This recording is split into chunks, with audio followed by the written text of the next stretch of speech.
Halo, Assalamualaikum warahmatullahi wabarakatuh. Perkenalkan, saya atas nama Siska Prastina. Baik, pada video kali ini saya akan memaparkan atau membahas beberapa subbab dari materi etika bisnis Islam.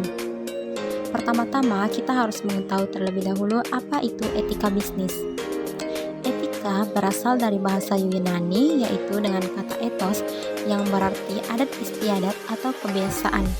Sedangkan bisnis merupakan suatu istilah untuk menjelaskan segala aktivitas berbagai institusi dari yang menghasilkan barang dan jasa.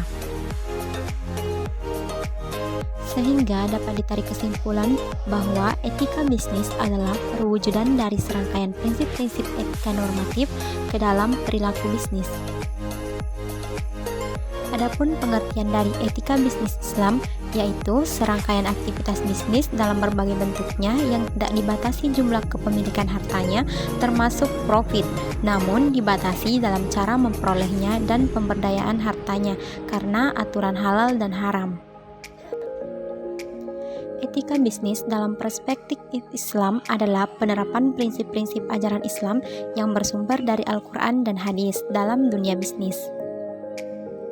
Ada beberapa perbandingan antara bisnis Islam dan bisnis non-Muslim dapat dilihat pada halaman berikut, di mana pada Islam mengutamakan hal Islami sedangkan non-Muslim non-Islam. Yang kedua yaitu akidah Islam sedangkan non-Muslim yaitu sekularisme, di mana bisnis Islam mengutamakan dunia akhirat sedangkan non-Muslim yaitu dunia semata, di mana bisnis Islam mengutamakan falah, kebahagiaan antara dunia dan akhirat. Yang keempat yaitu tentang profit dan keberkahan. Dalam bisnis Islam tidak hanya mengutamakan keuntungan semata, akan tetapi lebih kepada keberkahan hal yang dilakukan tersebut. Sedangkan pada bisnis non-Muslim berorientasi pada keuntungan yaitu profit. Yang kelima, bahwa bisnis Islam merupakan bisnis bagian dari ibadah, sedangkan pada non-Muslim, bisnis adalah kebutuhan dunia. Pada bisnis Islam selalu memperhatikan halal dan haram hal tersebut, sedangkan non-Muslim halal dan haram tidak lagi diperhatikan. Pada pembahasan kedua, kita akan membahas tentang baik dan buruk aktivitas bisnis dalam Islam. Yang pertama tentang takwa, yaitu senantiasa bermuamalah dengan muamalah yang islami. Adapun aktivitas dan etika bisnis Islam adalah sebagai berikut. Yang pertama, di mana pebisnis itu harus jujur atau sidik. Sidik berarti berkata benar atau jujur, baik pada diri sendiri maupun kepada makhluk lain serta kepada Sang Pencipta. Tanpa kejujuran, semua hubungan termasuk hubungan bisnis tidak akan berjalan lama. Jujur merupakan motivator yang abadi dalam budi pekerti dalam perilaku seorang pebisnis muslim. Poin kedua, di mana orang itu harus amanah. Islam mewajibkan pebisnis untuk mempunyai sikap amanah terhadap diri sendiri maupun kepada orang lain, karena amanah merupakan kepercayaan yang diberikan oleh orang lain untuk dijaga kepada pebisnis tersebut. Poin ketiga yaitu di mana pebisnis harus adil. Islam sangat menganjurkan untuk berbuat adil dalam berbisnis dan melarang berbuat curang, karena kecurangan dalam berbisnis pertanda kehancuran dalam bisnis. Adil sangat dianjurkan karena berdampak dapat merusak kenyamanan dan memberikan kerugian baik pada diri sendiri maupun kepada orang lain.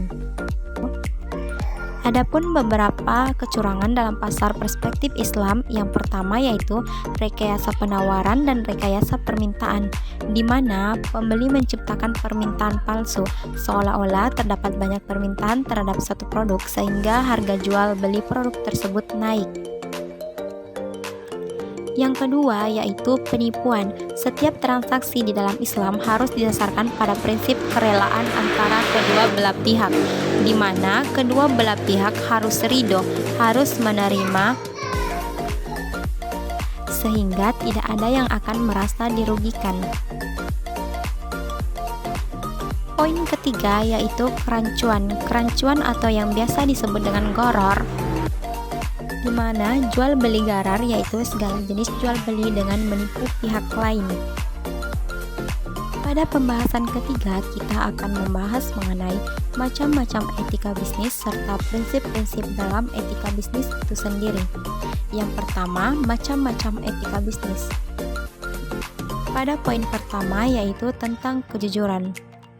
Dalam sabda Rasulullah Shallallahu Alaihi Wasallam bersabda, tidak dibenarkan seorang muslim menjual satu jualan yang mempunyai aib kecuali ia menjelaskan aibnya. Hadis riwayat Al-Quswani. Dalam hadis tersebut, Rasulullah Shallallahu Alaihi Wasallam menjelaskan bahwa dalam berbisnis kita harus memiliki sikap yang jujur, di mana kita menjelaskan kelebihan maupun kekurangan dari produk yang kita perjualbelikan. Pada poin kedua yaitu tentang kesadaran tentang signifikasi sosial kegiatan bisnis, di mana seorang pebisnis dalam Islam tidak semata-mata untuk mencari keuntungan, akan tetapi tentang keberkahan, tentang tolong-menolong dalam Islam. Yang ketiga yaitu tidak melakukan sumpah palsu. Yang keempat yaitu ramah tamah. Yang kelima, tidak boleh menjelek-jelekan bisnis orang lain. Yang keenam, tidak melakukan iktikar, di mana iktikar ialah menumpukan dan menyimpan barang dalam masa tertentu dengan tujuan agar harganya suatu saat menjadi naik dan keuntungan besar pun diperoleh. Yang ketujuh, mengenai takaran atau ukuran dan timbangan yang benar. Yang kedelapan, bisnis tidak boleh mengganggu kegiatan ibadah kepada Allah Subhanahu wa Ta'ala. Yang kesembilan yaitu tidak monopoli atau pilih kasih. Yang kesepuluh yaitu komoditi bisnis yang dijual adalah barang yang suci dan halal. Adapun prinsip-prinsip etika bisnis, yang pertama tentang prinsip kesatuan, yang kedua yaitu prinsip tanggung jawab, yang ketiga yaitu prinsip kehendak bebas. Pembahasan keempat tentang orientasi bisnis dalam Islam. Dalam menjalankan suatu bisnis, setiap pelaku usaha diwajibkan menentukan dan mengerti betul tentang tujuan bisnis tersebut. Sehingga jika bisnis kita mengalami kerugian, bahkan kebangkrutan, maka kita tetap dapat bangkit dan berjuang kembali, sebab tujuan yang telah kita tentukan sejak awal. Bisnis dalam Islam bertujuan untuk mencapai yaitu target profit, target hasil, pertumbuhan, serta keberkahan. Pada target profit, jika seseorang memerlukan sesuatu, maka kita harus memberikan laba yang minimal, jika perlu tanpa keuntungan. Yang kedua, jika seseorang membeli barang dari orang miskin, harga sewajarnya dilebihkan. Yang ketiga, jika seseorang ada yang berhutang kemudian tak bisa membayar, maka diperpanjang dan tidak memberatkan. Yang keempat, bagi mereka yang sudah membeli namun tidak puas dan ingin mengembalikannya, maka harus diterima kembali. Yang kelima, yaitu penghutang dianjurkan untuk membayar utangnya lebih cepat. Pada poin kedua mengenai target hasil, tujuan bisnis tidak hanya berfokus mencari profit setinggi-tingginya, tidak hanya keuntungan, tetapi harus mencari keuntungan benefit non-materi kepada internal organisasi, perusahaan, dan eksternal, seperti terciptanya suasana persaudaraan, kepedulian sosial, dan lain sebagainya. Ketiga, yaitu target pertumbuhan. Bisnis yang islami merupakan bisnis yang hanya akan hidup secara ideal dalam sistem dan lingkungan yang islami pula.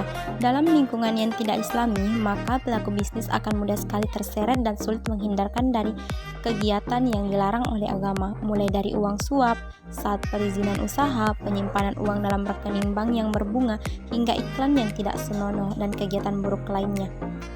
Oleh karena itu, tumbuh tidaknya jenis kegiatan bisnis akan sangat bergantung pada jenis sistem dan lingkungan yang ada. Yang keempat, tentang target keberkahan. Bisnis yang islami dikendalikan oleh aturan syariah seperti berupa halal dan haram, baik dari cara memperolehnya maupun pemanfaatannya.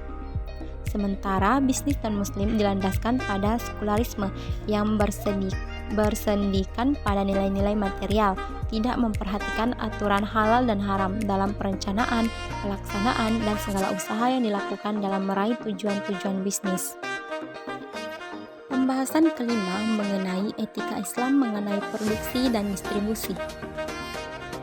Pedoman Islam dalam faktor-faktor produksi. Yang pertama yaitu tanah, kedua tenaga kerja, ketiga modal, keempat organisasi. Pedoman Islam dalam distribusi barang dan jasa. Yang pertama tentang keadilan dan yang kedua tentang kebebasan. Baik, itulah beberapa hal yang sempat saya sampaikan. Semoga video ini bisa menambah wawasan kita semua, terutama diri saya sendiri maupun kepada orang lain. Sekian, wassalamualaikum warahmatullahi wabarakatuh.